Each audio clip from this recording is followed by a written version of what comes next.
Merry Christmas, Steelers fans. Your Pittsburgh Steelers were victorious 13-10 on Christmas Eve against the Las Vegas Raiders. I talked to players in the locker room, Kenny Pickett, Cam Heyward, Alex Highsmith, George Pickens, all a bunch of them about what went right and a little bit wrong, but for the most part, right to get this win on Christmas Eve. Breaking it all down on the holiday for y'all. It's going to be a fun episode. Happy holidays. Let's get into it.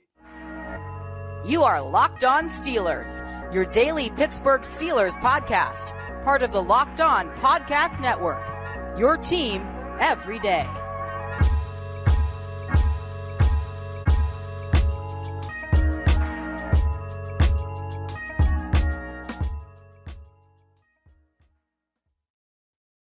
Hello and welcome to the Locked On Steelers podcast. I'm your host, Chris Carter, bringing you your daily dose of all things on the Pittsburgh Steelers. As always, you can find the show on Apple, Spotify, Google Podcasts, Odyssey, and YouTube. If you're watching this video on YouTube, hit the like button on the video if you enjoy it. Hit the subscribe button on our YouTube channel to get all of our daily Monday through Friday episodes, as well as our bonus content. We thank you for making the Locked On Steelers podcast your first listen every day, because we're your team every day. Literally, because I'm recording this Christmas going into the morning. Today's episode is brought to you by BetterHelp. BetterHelp is not just a crisis line. It's not just self-help.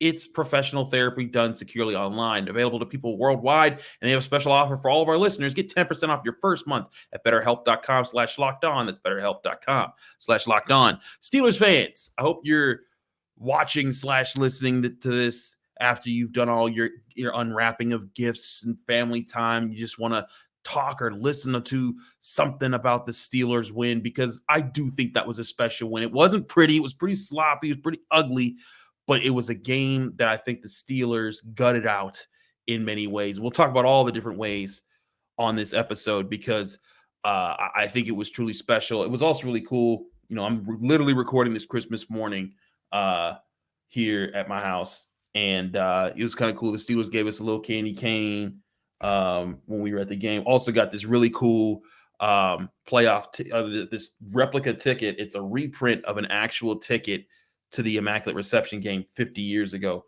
Crazy stuff. But the Steelers, they needed 13 points to win the Immaculate Reception game 50 years ago. They needed 13 points to win this game, and it was kind of crazy how they did it in this one. I said going into this game, they needed to shut down Josh Jacobs. They needed to limit Davante Adams. And I even said they needed to limit Josh Jacobs. I wasn't sure if they could shut him down, but they shut him down. It was the lowest yards per carry he had all season, with 2.9 yards per game. Davante Adams eliminated 2 catches, 9 targets, 15 yards. Spectacular. And the offense sputtered for the Steelers all night long as well. An interception from Kenny Pickett, 2 missed field goals from Chris Boswell, just too many mistakes at the wrong points for the Steelers. But when they had to have it, 2-minute drill, Kenny Pickett, 10-play, 76-yard drive, goes 7 of 9 on his passes for 76 yards, and throws a touchdown to George Pickens at the end of the game.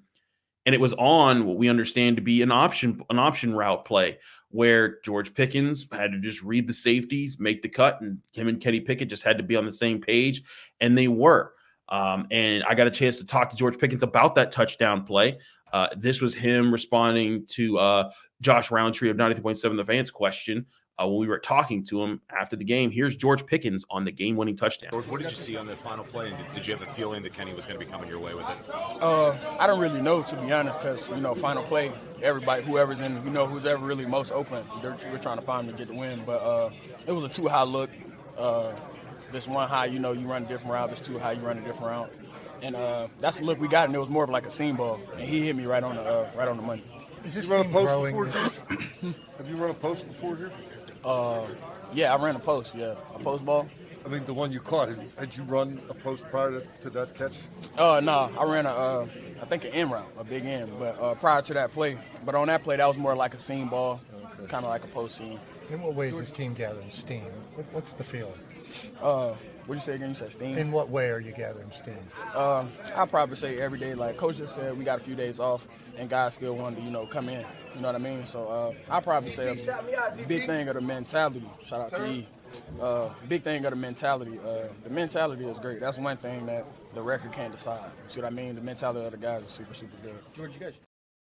So there you have George Pickens, one talking about the play and how it was an option play where the Steelers were giving the option to both him and Kenny Pickett. So George Pickens, if you see this look with the safeties, if it's one high, meaning a safety in the middle part of the field, run the different route. If it's too high, meaning the middle of the field is going to be more open, run to that middle part of the field, hit that seam, and Kenny Pickett was right on it. I do apologize. We did talk to Kenny Pickett after the game, but my audio got messed up. So I'm not able to replay what Kenny said because we asked him about that play and I asked him some interesting questions that he had good answers for. But the bottom line was when Pickett was breaking down that play, he said as soon as he saw the two safeties break into their cover two look on that play, he said he just knew he had to stare down the left safety just long enough, and then he just turned and threw immediately at George Pickens, and he did throw a laser, and it was a huge touchdown. It was really good showing by Kenny Pickett. And there were times he got confused in this game, but by and large, he seemed to understand, I think, a lot of times when the Raiders were trying to confuse him and switch up safety coverages and complicate the packages back there. And I think that was a really good sign for him. There was a lot of miscues on offense. There were some missed throws that he had, missed opportunities, but there were also some key drops. Deontay Johnson dropped one in space again. Pat Freiermuth dropped one that led to a missed field goal for the Steelers when they were moving the ball. I thought that with those, it just seemed like with the offense, there were just so many mistakes that kept coming from different people, and it just proved to be too much at times. But man, that defense held all game long, gave them all the chances, and at the end of the game, they finally delivered. I really think this was a growing moment for the Steelers, a confidence-finding moment for a rookie quarterback with a very young offense that's trying to make anything happen. It was freezing cold out there. The elements are tough, and they found a way to come through to now get to 7-8, a game back from 500, a chance to get a rematch with the Ravens to get back to 500 next week. I think that this is I think this was a truly special win and an important win. It's the things like this, back in the day when Ben Roethlisberger, when he was coming into the league, there were a lot of wins like this. Heck, even in Ben Roethlisberger's prime, there were a lot of wins like this where the defense would hold on, and the offense would come in late. Kenny Pickett, I think, needed a moment like this. He had a chance to have a moment like this against the Dolphins. And I thought, actually, this game paced itself very much like the Dolphins game. The Dolphins, a lot of playmakers on their offense. And the Steelers in both games gave up opening possession touchdowns to the opposing offenses, Dolphins and Raiders. But as the game went on, the defense pitched a great game after that, shutting everything down, giving the offense every opportunity. The difference was in the Dolphins game, Kenny Pickett threw 3 interceptions, including 2 on potential game-winning drives late. This time, Kenny Pickett does throw 1 interception, but on the last drive, gets them down the field, makes the right read, the right throw, and gets the Steelers the win. But we can't not talk about this defense because I thought they played spectacular, maybe their best performance of the year. And yes, there were miscues by the Raiders offense, but you cannot be mistaken by the effort that they put in. And I'm going to break down just how special their effort was in just a minute here on the Locked On Steelers podcast. So don't go away. But first, we got to talk to you guys about Turo. Turo is the world's largest car-sharing marketplace. With Turo, you can book any car that you want, wherever you want it, from a community of local hosts. Browse a huge selection of vehicles for just about any occasion or budget across the U.S., Canada, or the UK. Book a spacious SUV or minivan for a family road trip. Get a classic or luxury car for a special event, birthday, or holiday. Find affordable economy cars if you're on a budget and just need to get from point A to point B. Test drive that new electric vehicle that you've had your eye on and see how it fits into your everyday life. Many Turo hosts can even deliver the car right to you. Every trip is backed by liability insurance. Terms, conditions, and exclusions apply. Ditch boring rental cars and find your drive at Turo.com. This episode is also brought to you by the National Highway Traffic Safety Administration.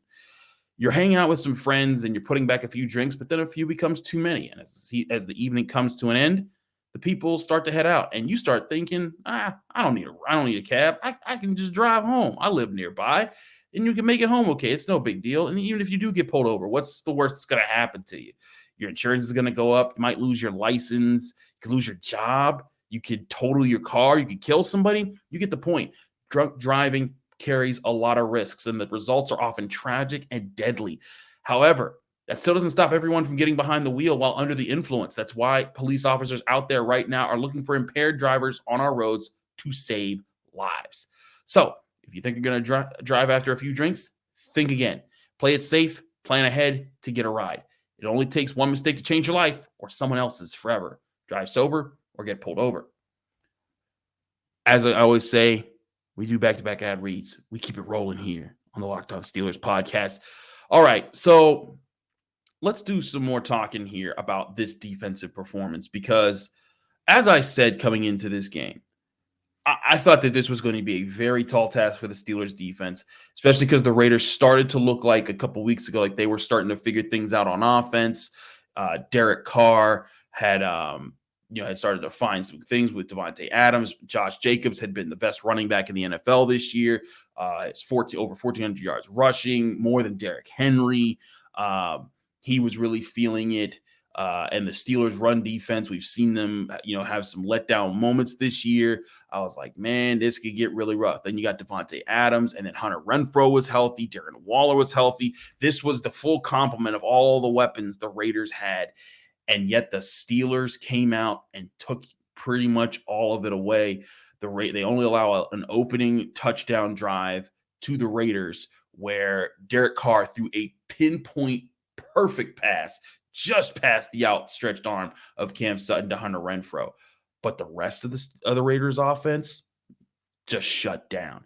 Josh Jacobs, 15 carries, 44 yards, less than 3 yards per carry. That 2.9 yards per carry average, the lowest he's had all season. The Steelers' run defense took away the guy who had been the best running back in the NFL this season.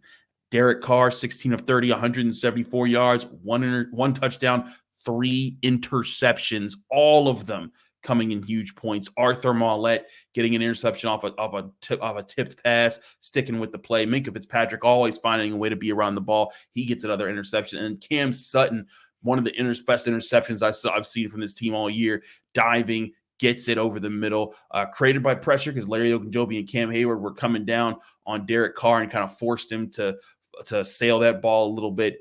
All 3 interceptions were huge. I thought Cam Sutton was huge in this, but I thought some things that stood out about what the Steelers did was they did the first thing that I was talking about all week long.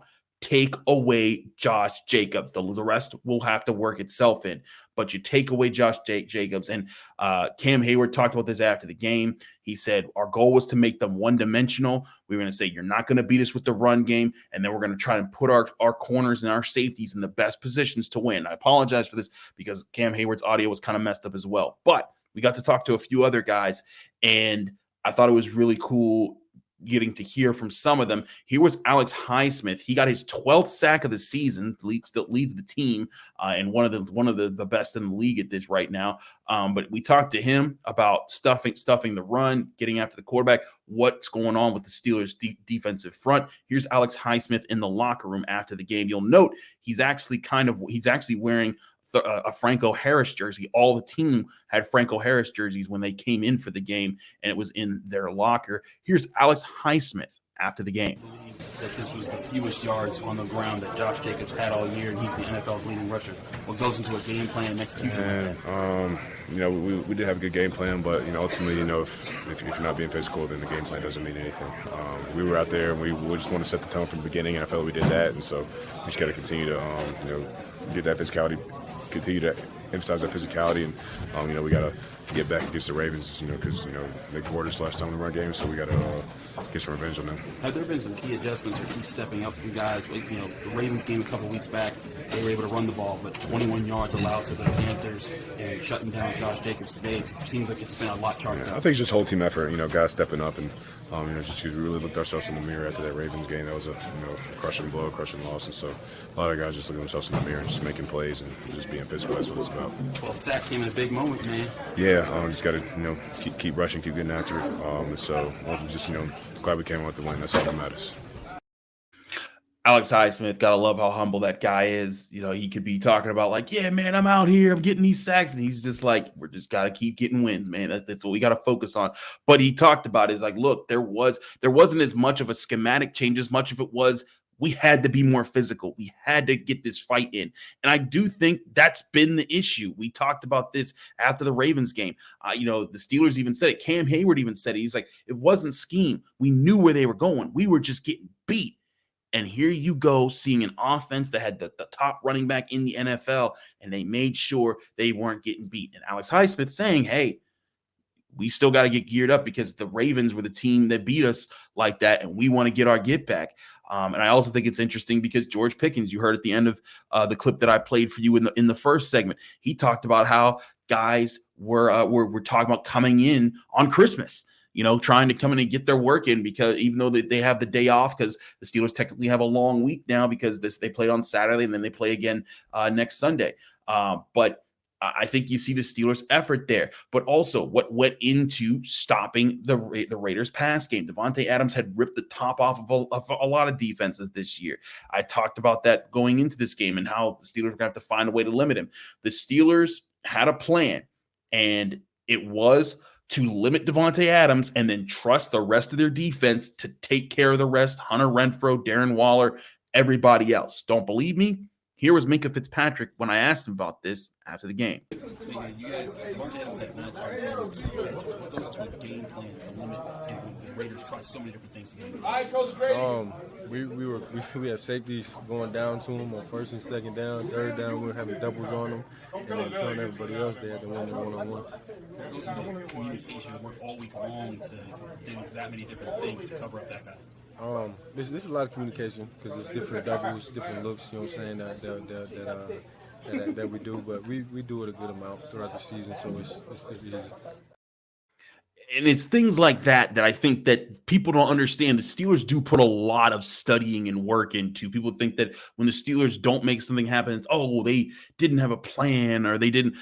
I think people misunderstand. The Steelers often do have plans. It just comes down to execution. And in this game, they executed the plan very well. He was right. The safeties were getting in his face. And this was a game where the Steelers were down in their safeties of availability because Terrell Edmonds was out for the game. He had an injury that kind of stuck with him all week. Then he wasn't able to play. Trey Norwood gets hurt in this I think like late second quarter in this game, and I don't think he was able to come back much. And so it put the Steelers a bit of liability, and they were still able to make it work. Corners pressing. I thought Cam Sutton had a phenomenal game because he was able to run with guys. He gave up the one touchdown to Hunter Renfrow, but again, he was on it. It was just a great throw and catch. But he had the interception that helped close out the game late. There was a play on the Raiders field goal drive late in the second quarter when they were trying to get into the end zone, and Derek Carr read the Steelers defense very well. It was cover 2 zone. He knew that if he got the ball to Davante Adams behind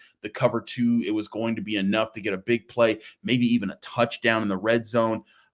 But Cam Sutton, knowing that he kind of had to stick to his flat responsibility, he had to do something to kind of slow up Davante Adams on the play. He jammed Davante Adams, didn't crush him, but did just enough to mess up the timing, and it resulted in an incomplete pass, which led to third down, which led to the stop, and the Steelers holding for a field goal. The Steelers holding them for that field goal might have been the difference between them winning that game.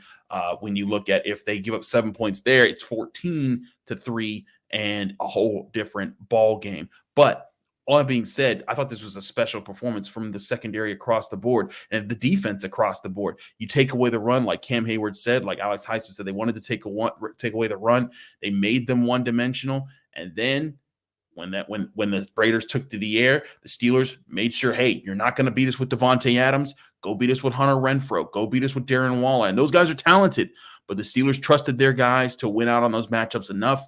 They did, and there were some good plays. Hunter Renfrow, 4 catches, 42 yards, and a touchdown. Darren Waller, 4 catches, 58 yards.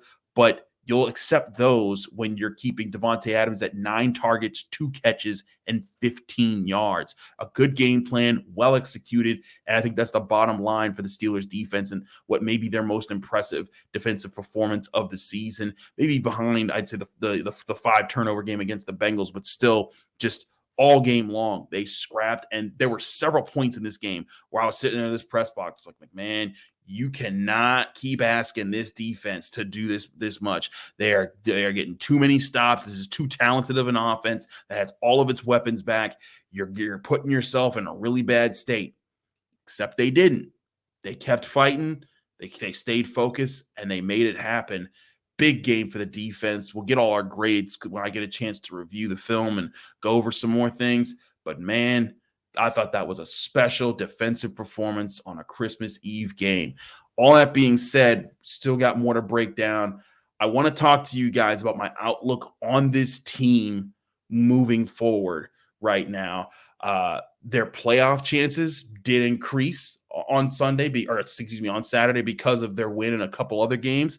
But there's some crazy things that still have to happen for them to make the playoffs. I'll go over those. But there's something else that involves other teams that if certain things go the right way, it actually might really benefit the Pittsburgh Steelers if certain teams win and lose in the next couple weeks here. We'll go over that and, again, where I see this team is right now as a whole in just a minute here on the Locked On Steelers podcast, the Christmas Day special edition right here. But first, we got to talk to you guys about betonline.net. BetOnline, your number one source for all your sports betting information. Find the latest sports developments, league reviews, and news, including all the things NFL leading into the NFL playoffs. You want all the betting odds and lines on these games? We talked about it on Friday with Jenna Harner, and you can get them all day, all week long on BetOnline. They also do NBA, NHL, college sports, so much more. Go to BetOnline right now because they're your continued source for all your sports wagering information, from live betting to playoffs, esports, and more. Head to the website today or use your mobile device to learn more about the trends in the action when you visit BetOnline, where the game starts.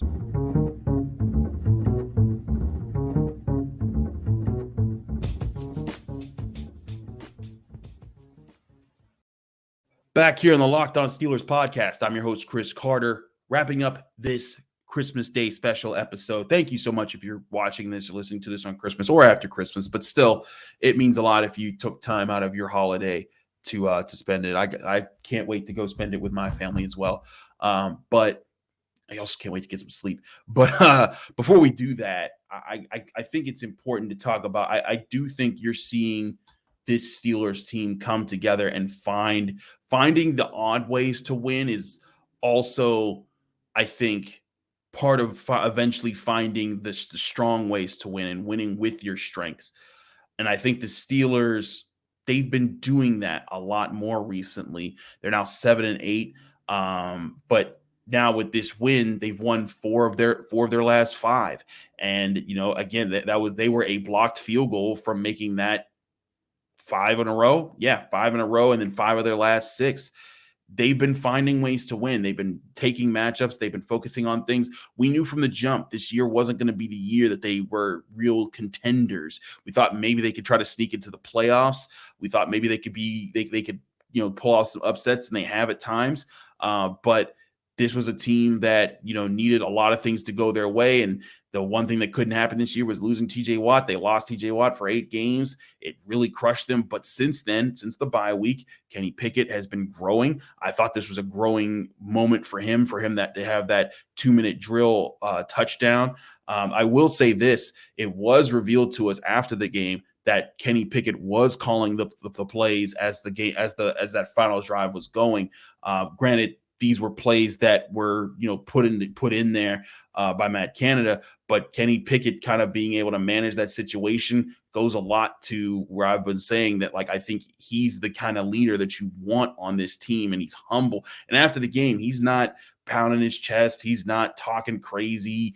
He's just saying, hey, we got to do this right. We got to do this right. I got to do this better. And he's like, we're focused on this. This is our expectations. You hear the right words coming out of the young man's mouth. And I think that that's what's so important about Kenny Pickett, is that he's saying the right things because he's thinking the right things. And he knows, the game-winning drive, he could be mucking this up and saying, you know what, I'm the man. I deliver the win for in honor of Franco Harris with his passing. He's not doing any of that. He's saying, hey, you know what? I even asked him after the game. I was like, Kenny, they were trying to switch up a lot of things on you. And he's like, yeah, there were some things it was some things that we studied and we were looking for that we were reading, but there were times that I made mistakes and I have to clean those things up. That's who he's always been. When I covered him at the University of Pittsburgh, it was the same thing. That's, again, why I think that he can be a special quarterback in the NFL. But like I said, all in all, finding ways to win, the defense rising up, making big plays, responding in tough moments. There's belief in this team. There's an inspiration in this team. There's fire in this team. Even when this season has gone away, they could have quit so many times this season, and they're still fighting for it. If you want to see a clip of that fighting for it, I can't play it for you here because of rules of YouTube. But there's a really funny clip of Mike Tomlin coming into the Steelers locker room. Go to my Twitter account at Carter Critiques. You can scroll down a little bit and you'll be able to see he's very amped for when he comes in, and the things he say I can't exactly play on this YouTube channel, or otherwise I'll take some docs on what can, because it's not safe for work. I'll say that. But point being, there's a spirit that I think the Steelers are embodying to fight in these tough moments. And it's working. Granted, they need to get better at a lot of things. I think they need to upgrade a lot of different positions going into next year. But the bottom line is the guys who are out there, I think, really believe in fighting for what they have, even when odds are against them. And talking about those odds, let's go to the playoff odds for those who are probably wondering what has to happen if the Steelers are going to make the playoffs. If you looked at like the playoff calculator things, I hadn't talked about it much on the show because I just thought it was way too much of a long shot. Literally, the playoff chance percentage number for the Steelers was less than 1%. It was like 0.7% or 0.5% until the Jets lost. And the Jets loss was like 0.7%, according to Alan Saunders when he tweeted that out.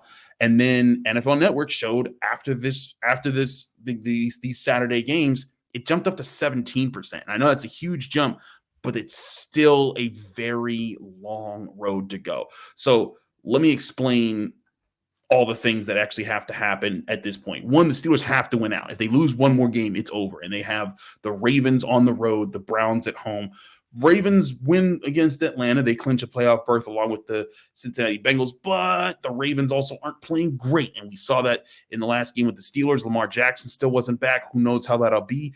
Maybe if the Steelers' run defense comes to play like the way they did in these last 2 weeks, maybe they do better in that game. Maybe they get the Ravens. But either way, they need to win out. You're probably wondering, Chris, what do the Steelers have to do if they want to make the playoffs? Okay, let's break this down. They're not winning the division, so they have to get one of the last 3 wild spots. One wild card spot is already booked because it's going to be either the Ravens or the Bengals because both of them have clinched playoff spots. It just comes down to who's going to win the division. Right now, it looks like Cincinnati because they're 11-4. The Ravens are 10-5. So both of them are out of the range there. The Steelers need to get the last 2 spots. The Jets losing was good because now if the Jets, as long as the Jets don't win out, they will not. The Steelers don't have to worry about them and their tiebreaker. Same thing goes with the Patriots. As long as the Patriots don't win out, the Steelers don't have to worry about their tiebreaker. The Titans, they're also 7-8 because now the Steelers are one of 4 7-8 teams. Titans also have to win out. All 3 of those teams haven't been playing well. But the problem that arises are the 2 teams that are 8-6 ahead of the Steelers. And this was why it was so important for the Steelers to be able to win that 2 weeks ago against the Ravens. Because if they did, it'd have a lot more wiggle room here. The 2 teams, funny enough, play on Christmas Day today, Sunday. That's the Dolphins and the Chargers. Actually, the Chargers play the day after Christmas. My apologies, on Monday Night Football. The Dolphins at 8-6 play the 6-8 Packers, which totally could happen. But here's the thing about both these teams. The Chargers also at 8-6 go on the road to play the 4-9-1 Colts. One of these teams has to lose out. That is the only way the Steelers can make the playoffs. And you might be thinking, well, upsets can happen. The Packers, they haven't been good this year, but Aaron Rodgers, he's still the guy there. Sure, the Packers could take the Dolphins in Miami on Christmas Day. Totally possible. But the problem that arises after that is that the Dolphins go on the road to the Patriots and then play the Jets in their own stadium. Both of those teams have been falling apart lately. It's very likely, even if the Dolphins flopped against the Packers and flopped one of those games, they're probably going to find a way to win one of those games, even if they lost 2 of them. And then for the Chargers, it's tough to see the Chargers losing to the Colts after the Colts gave up the largest comeback in NFL history with 33 points against the Vikings. But even if the Colts pull off the upset and the Chargers lose a game, the Chargers then play the Rams with Baker Mayfield, who they are just terrible. And then there are the Denver Broncos in the final game of the season. You've seen how bad the Denver Broncos are. This is my point. In both of those situations, with the Dolphins playing the Packers, the Jets, and the Patriots, they'd have to lose all 3 of those. The Chargers play the Colts, the Rams, the Broncos. They have to lose all 3 of those. Both don't have to happen, but one of them does, and it's just very tough to see that happen. Because the Steelers' conference record, they're 3-7 on the season. They can't catch anybody in the conference, so they have to finish ahead of them, which means those 2 8-win teams cannot win one more game. Otherwise, if they win one more game, the Steelers can't pass them, which means they can't win a tiebreaker. So all that being said, Steelers' playoff chances still very, very, very bleak. If you're out there hoping for a Steelers playoff chance, you got to hope that that both the teams lose so that you still have kind of multiple hopes going into next week. But if both teams win, it's over, and they're going to be playing their last 2 games of the season without any playoff hopes. But we'll see what happens there. But the thing that you can root for that I do think is actually very possible and even likely is the Steelers getting better draft position, not because they lose, but because the Bears keep losing and the Texans won. The Texans pulled off an upset, beating the Tennessee Titans, and that put an interesting situation in play because the Texans sit there now at 2-12-1. They are now only a half game behind, I guess I should say, the Chicago Bears, who are at 3-12. And as you know, the Steelers traded their second-round pick to the Chicago Bears, or got the second-round pick from the Chicago Bears, for Chase Claypool. Originally, that was thought to be a eighth pick of the second round, which is still very good. You'd like that.